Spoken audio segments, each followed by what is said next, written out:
Hello everyone, I'm Bhavna Sharma, Assistant Professor, Department of Commerce, GEMTech Greater Noida. I welcome you to the lecture series of Entrepreneurship Development. Today we are going to discuss some part of environmental analysis. Uh, Environmental analysis is already discussed in a previous lecture. One or two topics are left in this. Then we are going to discuss the competitive analysis and the legal requirements of establishing a new unit. Environmental analysis is the process of monitoring economic and non-economic environment to determine the opportunities for and threats to a business. So environmental analysis includes the data collection or processing the information or forecasting so as to provide a rational basis to develop goals for the business.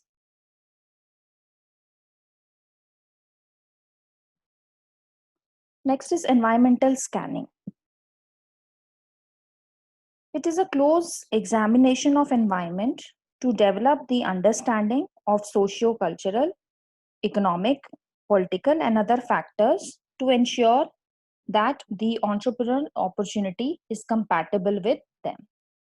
So it basically, environmental scanning helps in knowing the trends or issues, expectations from the changes in the environment.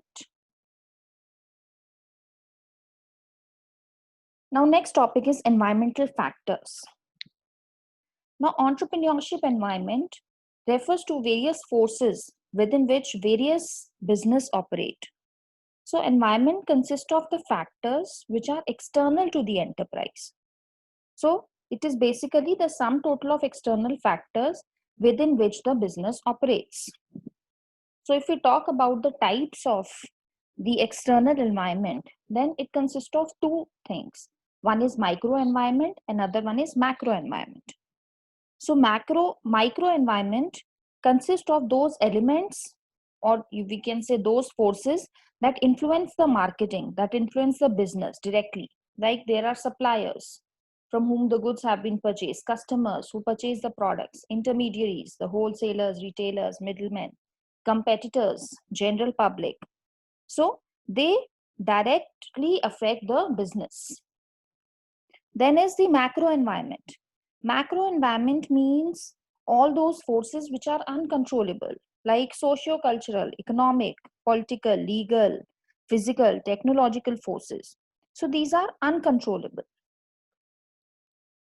So we'll discuss macro environment in detail. Now, what is socio-cultural environment? It determines the value system of the society. Sociological factors like caste, the cultural heritage, they impact on the business. So the nature of goods in demand, it depends upon the customs of people, their values, their socio-cultural, their attitudes. So like the attitude of people have changed with respect to food, with respect to clothing. There is more, women are working in the offices, in the factories. There is increased level of education. So socio-cultural environment determines the code of conduct that the business should follow. So if a business follows unethical practices, then various social groups or government, they will intervene. So suppose if an industrial unit is not paying fair wages to workers, then the government or trade unions will intervene.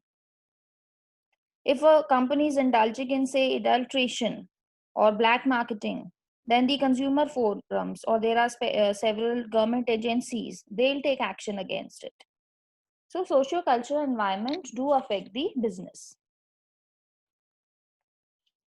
Then is the economic environment.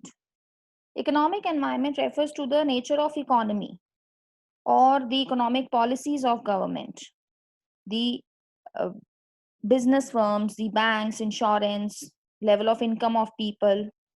So the economic environment is greatly influenced by the government through fiscal policies, through industrial policies or import-export policy. So suppose if the government allows liberal finance to export-oriented units, then Export oriented units are going to get a boost. Next is political environment.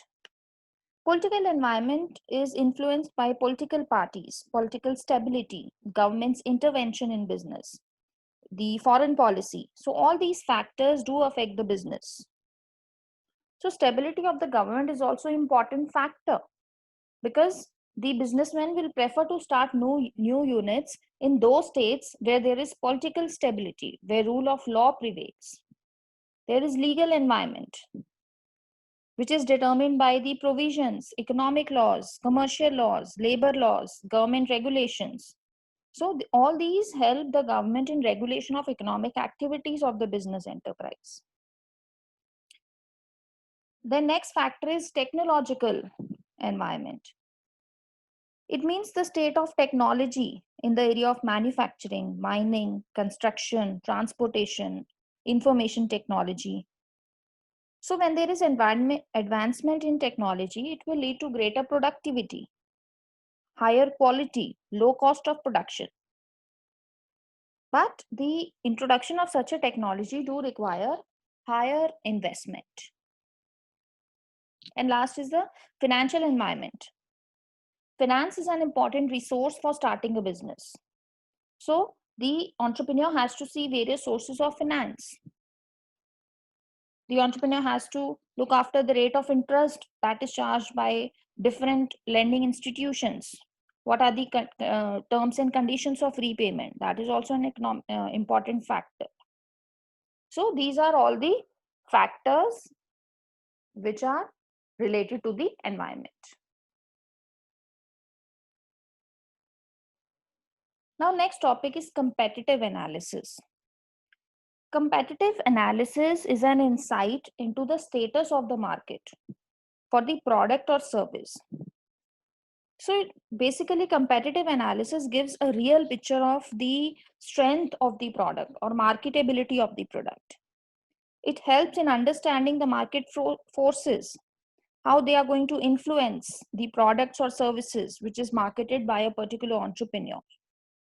So the entrepreneur need competitive analysis to know various dimensions of market, the potential entrance into the market, the direction of change in the consumption pattern, the potential buyers in the market, the threat of substitutes.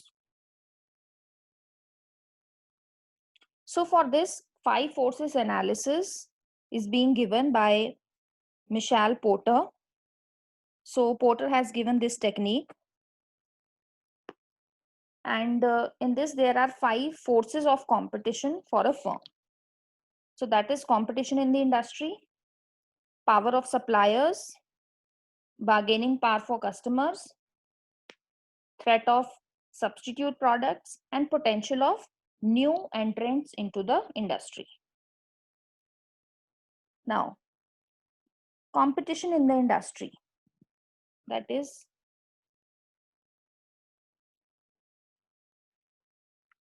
so there is a threat for entry of a new firms.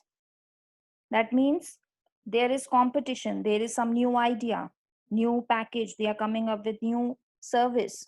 So already suppose an entrepreneur is established in a local market, but whenever a new competitor enters the market, then it might destabilize the dominance in the market. Next is the power of suppliers. Bargaining power of suppliers. It depends on the suppliers' power to the companies which are competing in the industry. Suppliers are powerful when companies' profitability is reduced by the suppliers' action. So we can say the suppliers are more powerful when the supplier segment is dominated by few companies, or when the substitute products are not available to the buyers, when buyers are not a significant customer group, or the effectiveness of supplier products has created high switching cost for the buyers. So in this situation, there is bargaining power of the suppliers. Then is the power of buyers. Buyers are interested in purchasing the products at lowest possible price. They want high quality goods at minimum price. So we can say that buyers are more powerful when they purchase large quantity of goods, or when they are able to switch to another product at, say, very less cost or no cost, or the suppliers products are standardized, they are undifferentiated. The next point is the threat of substitute products. Substitute products means those products that are capable of satisfying similar customer needs but have different characteristics. So there is more threat of substitute products when the buyers face few switching costs, when the price of substitute products are lower, when the quality of substitutes are equal to, or we can say greater than those of existing products. So the entrepreneur must know that who are the competitors, what is the current market share, what is the strength or weakness of the competitors, what is their pricing policy, what is the brand image, what customer needs are being fulfilled by them, what are the unfulfilled needs. And last is the potential of new entrants into the industry.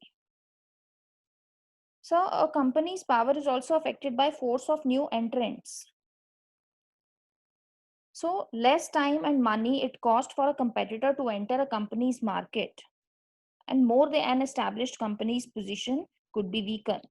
So an industry with strong barriers to entry, that is ideal for existing companies, since the company would be able to charge higher prices or they can negotiate better terms.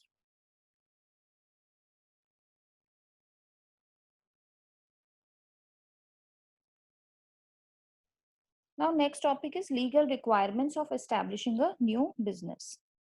Now what sort of documents are required when an entrepreneur wants to start a new business?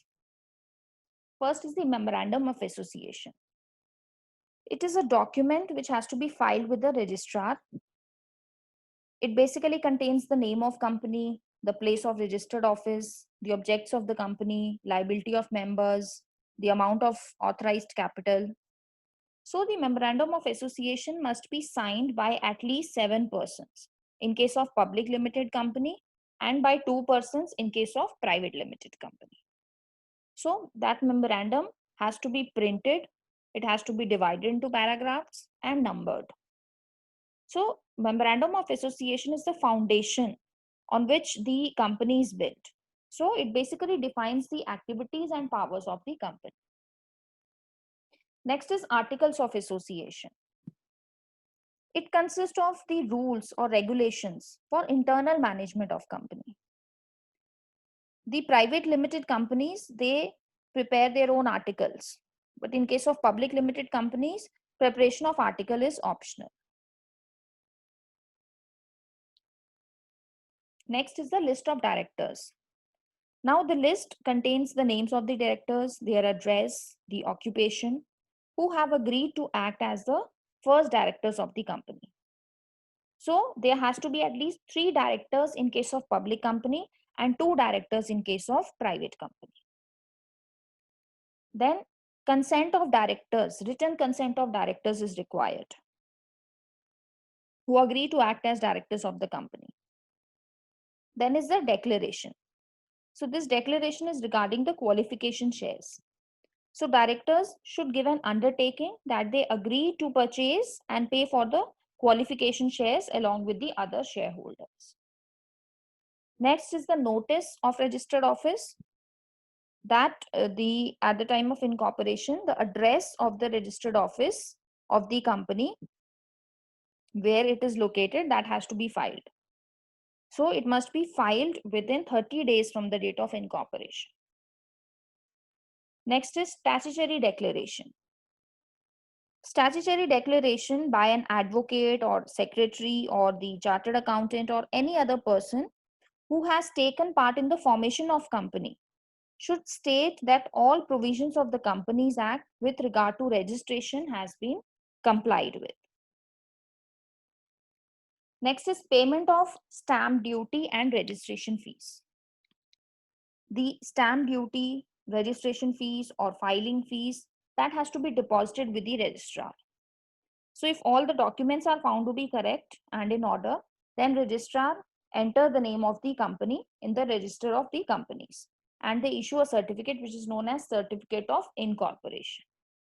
So certificate of incorporation is issued by registrar of companies when all the formalities related to the registration of the company is fulfilled. So the moment the company receives this certificate, then the company acquires a separate legal status. So certificate of incorporation bears the serial number, date of incorporation, the signature, seal of registrar of companies. So it is basically a conclusive proof that all the legal formalities required for incorporation of company have been duly fulfilled.